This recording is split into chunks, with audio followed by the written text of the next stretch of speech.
Hello, everybody. My name is Caleb Pearson, the host of Variety Hour.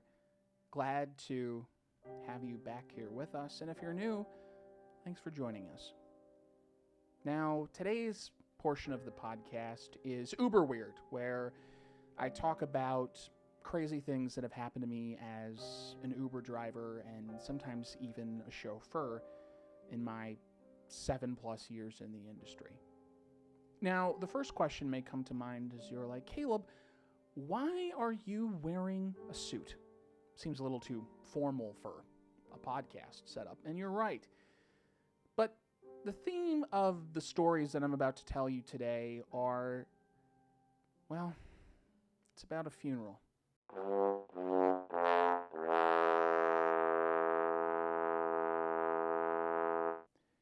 The funeral is about my death of dignity as a customer service person and the lengths I went to go to make sure people felt okay at my own expense. And we're in mourning over how stupid I was with these people and what I learned along the way from doing that. And we have 3 stories, each incrementally more worse than the others. The first 2, you kind of see where I'm dabbling about my dignity and how I could have lost it. And the third one is just a full-scale death. It's just, yep, shouldn't have done that at all. Should have stood up for myself. Didn't do that at all.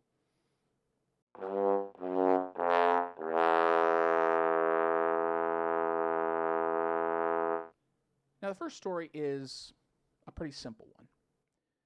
I was downtown Milwaukee, and I picked a gentleman up. And he opened the front door to my car without even asking, hey, can I sit here? And just sat there. Now, already my dignity has died a little because I didn't go, hey, man, not really that comfortable with that. No, sit right here, boss. Go ahead. And he did. Now, as an Uber driver, and I've said this before on the podcast, so forgive me for repeating myself, but if you're going to sit in the front seat, at least be chatty.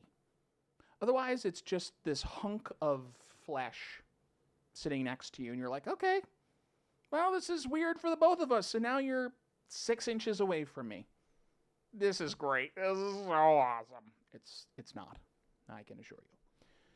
And as he sits there, he's slowly starting to nod off against the window, and in my mind, I'm going, please do not pass out.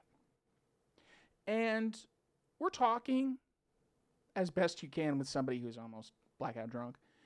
And he just dozes off. I'm sitting there and, oh, great. So what do? I have never been in this situation. I have absolutely no idea what to do. So we're driving, and I'm just, in my mind's racing. And I'm just hoping that this guy gets up, because if he doesn't, what the hell am I going to do? Get to his house, and I blast the music really loud. And thank goodness he wakes up, and he's like, is this where I live?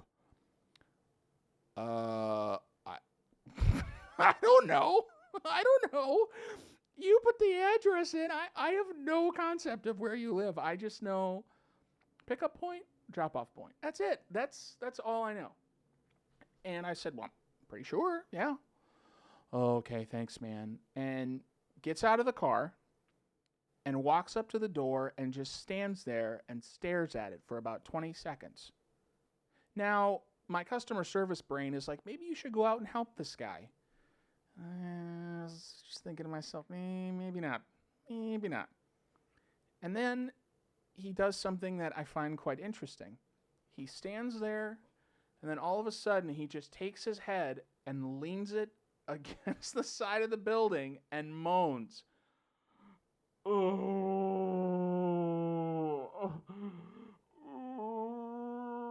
It was the primal scream of, why do I do this to myself when I know it's terrible for me? Customer service, okay, I'll call Uber and get their assistance on this. So I call the Uber hotline. The lady tells me, hey, did you get him to his destination? I look on my GPS. Yeah, I got him here. Okay, she said, that's all you need to worry about. But just to be safe, I waited about another minute. And eventually the guy went inside. And I should have just left. And I didn't. But I wanted to make sure the guy was okay. So you may be thinking, that story's not too bad. I don't see how your innocence really died there. Well, it almost did. I almost had to maybe try to lift somebody out of the car, which I won't do as a driver, by the way. When I valeted cars for a couple years at a hospital, and that was burned into my brain after a while. You are not allowed to touch people to get them out of their vehicles. And I was like, okay, not a problem, because then you're liable if something happens to them. So this one time I just got to watch these 4 nurses and a doctor try to get a 400-pound man out of his car who smelled like he'd never taken a shower in his life, as he was cursing me up and down for not helping me. You're fucking strong enough. You could have helped. I could have. But I don't want to go to jail for trying to lift fat bastard from Austin Powers to a doctor appointment he clearly disregards when it comes to his health. But this next story almost made me try to help somebody. It was a Saturday night, Brady Street in Milwaukee, bunch of people everywhere. Was that a bad joke? It was terrible, but I'm using it anyway. And people are walking all around, having a good time. You know, it's party time.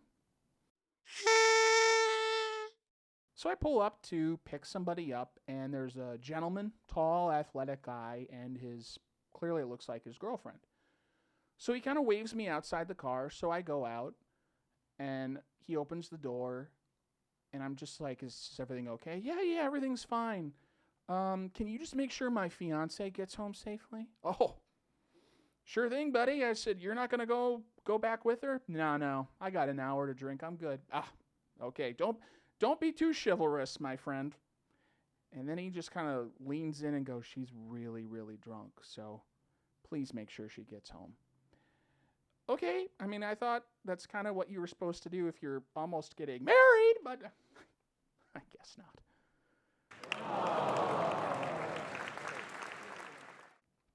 So we get in the car, and as an Uber driver, you try not to peer through your rearview mirror into the back, unless the satanic sound of dry heaving and, oh my God, I don't feel very good, it comes out of the back. Or I guess another one would be, it's really hot back here, I don't feel so good. Then immediately you look back and have to make a decision if you want vomit all over your upholstery or not. But I didn't hear anything. And eventually I'm going, man, it's really awkwardly quiet back here. Like really quiet. And I turn back and this girl is gone. She is so out. And then I start thinking to myself, okay, I learned from last time that the music worked. We'll try that when we get there, and then I'll have to figure out options as I go. We get to the address, and I open the car door, and I'm like, oh, that's an idea. I'll try that before the music. So I slam the car door as hard as I can. Boom, boom, boom. Nothing. No movement at all. Okay, you know the music worked, so try the music. Crank that shit up. You, boop, boop, boop. Play some Soulja Boy, a throwback, you know? Nothing. No movement at all. Okay, so now we're on to option 3. What could I do? I know. I'm a degenerate golfer, and my clubs are still in the trunk in January in Wisconsin. So I go back, and I grab a golf club, and I grab the head, the part where you know, that hits the ball, and I point the grip at her knee, and I just start pushing her leg one towards the other. And my head, I'm just hearing. And I do that for about 30 seconds. And then I hear her go, oh, please wake up, please wake up, please wake up, please wake up. Am I home? You are home. Congratulations. Ding, ding, ding, ding, ding, ding, ding. She stands up. Oh, is this my house? This is your house. I said, it's just right there. It's about 50 feet away. Okay, all right. Thank you. She gets out of the car and within 30 seconds eats it and ends up in the snowdrift. And I look over and I go, "Are you okay?" Yeah, I'm fine. I'm fine. Okay, cool. Have a good night. And again, from previous experience, I don't have to wait, but I want to make sure she got in the house safely. So I waited, and then she walked into the house, and I texted the fiance who had booked the Uber. Well, I guess that was the second chivalrous thing he did that night. And I said, hey, she got in the house. We're all good. Cool. Did I get a tip? No. Only about 10 to 15% of people tip on Ubers. That's really about it. You'd think it would be more, but unfortunately, it isn't. You cheap bastards.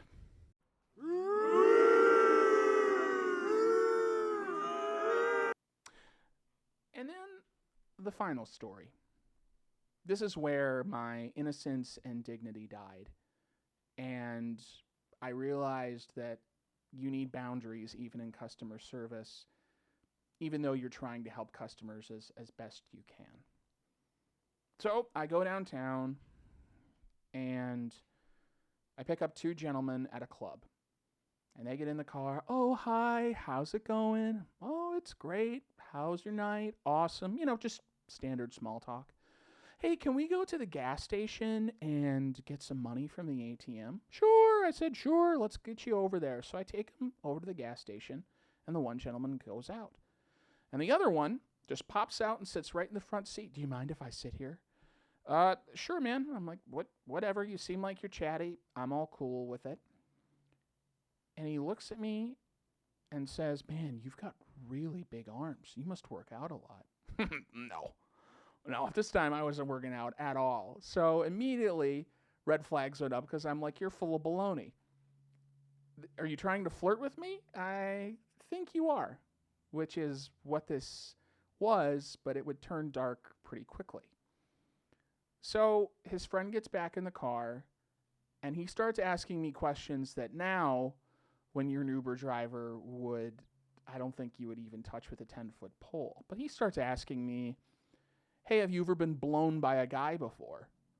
Nope. I said, never happened to me. And he goes, oh, come on. He goes, it'd be the best top you've ever had. I'm like, no, man, I'm good. I appreciate that. And he's like, well, how do you know if you've never tried? I like boobs, man. I'm pretty sure. Okay. He goes, cause and then he slid his hand onto my leg. Woo, woo, woo. That should have been at the end of the ride right there. Right there. That should have been it.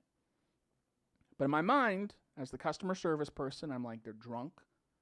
I'm not going to ruin their life over this. Let's just get them home. And so we keep driving. He asks me at one point, so you're into girls? I said, yeah. And then he said, oh, dead or alive? And I said, well, alive, hopefully, but who doesn't like a little necrophilia now and again? As a joke. And then he went, oh, that's really weird. I'm like, dude, I'm clearly joking. What? Okay. I was like, you touched my leg inappropriately and offered to perform sexual favors. So I think this is a little lopsided even now.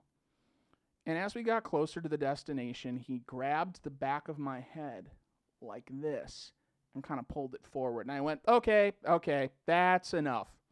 That should have been number 2, where I should have just dropped him off and said, we're done right there. But I didn't. Because I didn't have the boundaries for myself, and I was like, let's just get these guys home. So eventually we pull up to their place to drop them off. And the guy goes, I think this is where we live. And I said, are you sure? I said, this is just a random block. Yeah, we'll figure it out. Okay, no problem. Now he reached out his arm to give me a hug. Now I've done this before where people have given me a fist bump or dap me up or something like, hey, thanks for the ride. Now, in my mind, I should have been like, this guy has already touched your leg, offered illicit favors, and touched your head. Don't do this. Nope, didn't happen. So I'm like, sure, buddy. And I went in, and he kissed the side of my face and said, oh, man, I really wish we could have spent more time with you. And then got out of the car and disappeared into the night. And so I'm sitting in the car, and I'm just thinking to myself, wow, that was really weird. That was, it was not my most fun trip. And then I looked on the seat next to me, and there was a $20 bill that had fallen out of his pocket, and I kept it. And I was like, well, I said, I may not have been a whore for him, but I'm a whore for the dollar, and I took it and left. I mean, it took me a while to process just, why did I let it go this far? When you're in customer service, you want to help people the best you can, but at a certain point, he crossed the line so many different times, and I just let it happen. My dignity had officially died there, and it had to be reborn. Do I still love customers now? Of course I do. Do I still take care of them? Of course. But there are certain boundaries you just don't cross, and that was clearly one of them. And it never will happen to me again. And that's my story. And I'm sticking to it. So there you have it. The funeral of my innocence as a driver and my dignity in customer service. Thanks for listening. The next episode will be a little more uplifting than this one. And I want to say thank you for listening to the Variety Hour and our Uber Weird segment where I talk about weird things that have happened to me as an Uber driver. Feel free to like, comment, or subscribe on the Variety Hour with Caleb Pearson. We're on all major podcasting platforms. We're also on Facebook, Instagram, and Twitter. Well, now X. Thanks again for listening, and we'll see you next week.